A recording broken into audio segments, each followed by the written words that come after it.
Hello, my Jason, and welcome to our episode recap for episode 12 of Fate Kaleid Prisma Illya 3. The episode is Woven Miracles. And so this is the season finale for the 4th season of the Fate Kaleid universe, and they pretty much going to end it with a movie. The whole entire manga arc seems like there's an announcement after the release, at least sometime after the release of this last episode. But there was an announcement that the rest of the Three manga will be told through a movie release. I don't think there's an actual release date for the film just yet. I'll put a link in the description down below for the details and a teaser for the film. Just a small little teaser, nothing really much there. Just sort of teasing the fact that Shiro's story will be told, because that's where they end this episode here. Shiro is just about to tell his story. He's saying that he will tell his story of how everything started between him, Julian, Miyu's involvement as well. And so, pretty disappointing end. They ended on a cliffhanger. Nothing really felt resolved. I know in the manga it's very similar, but at least in the manga there was more chapters to be expected. We only have to wait months in advance. At least I didn't have to anyway, so very different perspective here. But as for this episode itself,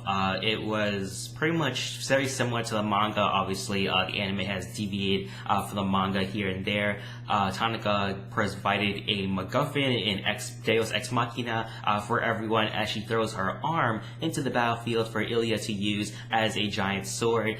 Very interestingly, they just left out the parts where the sword turned back to an arm during her confrontation with Julian. I thought that was very much more funnier, and especially with Julian's expression on his face being all angry and stern at Illya during that moment. But they kind of just left it all to a sort of after the battle scene. But Tanaka's arm did provide a good MacGuffin for Illya to destroy all the heroic spirits in the army. Erika undergoes a transformation. She's given a black cube from Julian, and he realizes that what Gilgamesh told him, that he needed 2 holy grails in order for his plan to work, was in fact the case. And so he retreats off with Erika and Beatrice in order to regroup and just sort of plan out on how he's going to capture both Miyu and Illya, because those two are the embodiments of the Holy Grail in both the universes. And definitely Julian, he pretty much escapes by allowing Beatrice to unleash more of her power. She's able to release at least 2 times more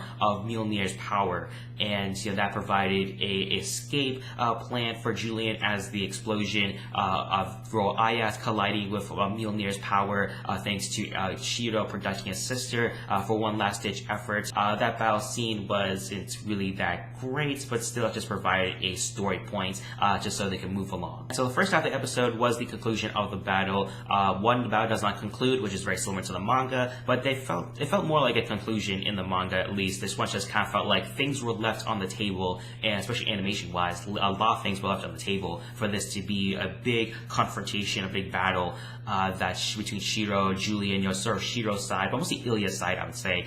Shiro is just more of a knight in her army there. Between Illya and Julian, there wasn't really much conclusion. A lot of things were left on the table. Very disappointing end to the battle. But the second half of the episode was just more of the fun and antics, the things that seems like Silver Link is really highlighting for the most part. I mean, they kind of just censor a bunch of things that were in the manga.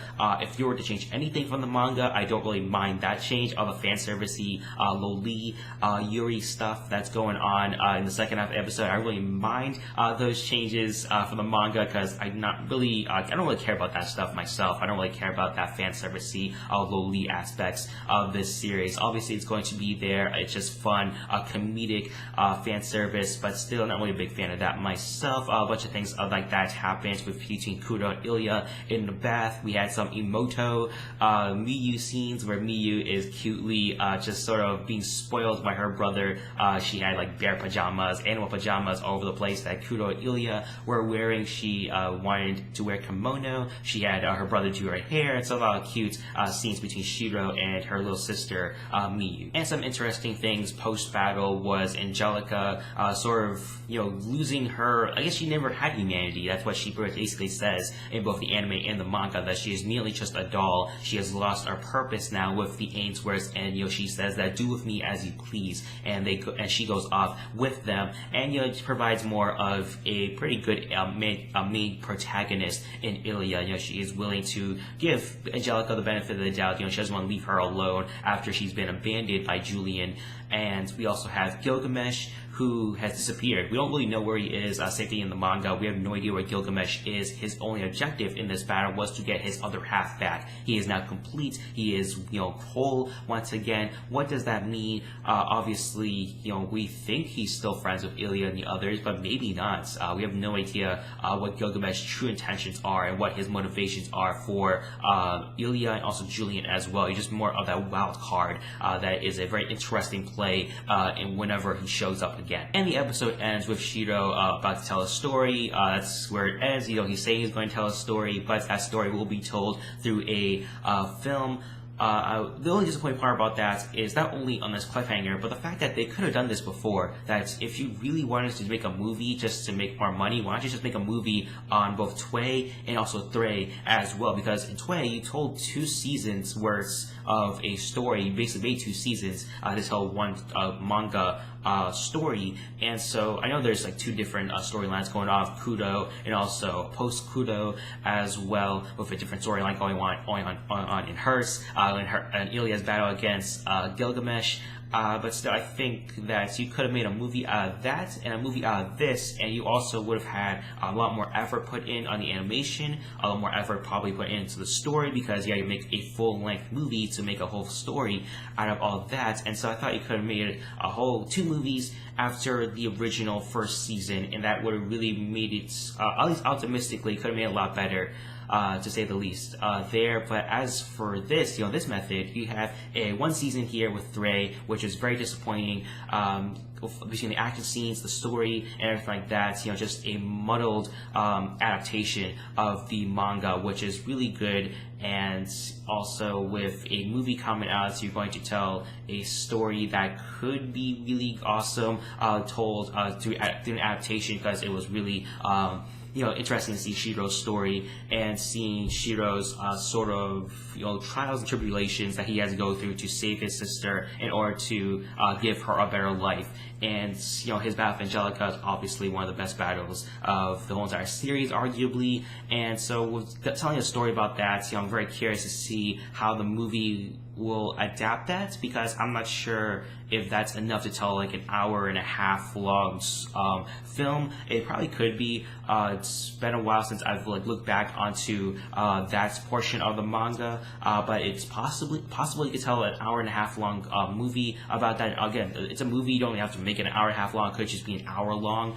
You can tell all of that there. I'm curious to see how much original content is going to be in that movie, because again, this filler time you might need to fill up for a film. So curious to see whether they'll do that or not. Hopefully they don't, because I think there should be enough to tell an hour-long movie at least. And so very curious to see on all of that. So it's still a very disappointing end to a very disappointing anime. And so for a rating, give this episode a 2 out of 5. Again, very a lot of things were left on the table, I would say. In terms of animation, also compelling storytelling. I thought the creators really held back on the storytelling, especially. I thought there was very interesting themes you could have exploited much more, but they didn't really do that. The battle scenes, the fight scenes, overall were very disappointing. The only great moment is just more of a fan servicey thing for me is the Excalibur scenes with Illya.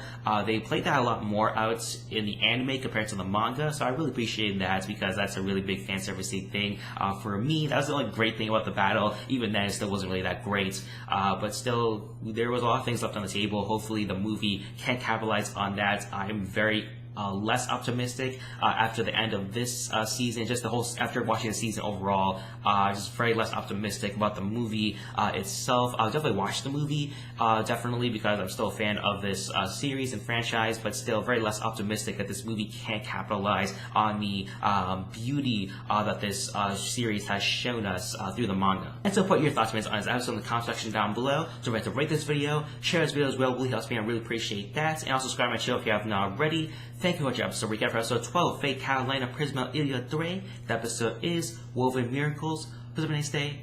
Bye bye.